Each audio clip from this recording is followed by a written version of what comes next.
sesuatu yang dianggap gagal, artinya kan sekda yang diusulkan sebagai PJ Gubernur baru sekarang juga dalam kategori gagal.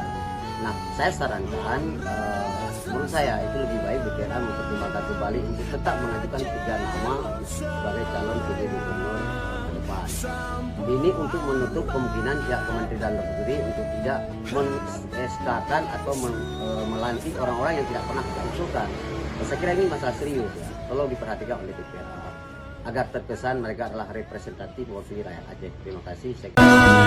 Sambuan mati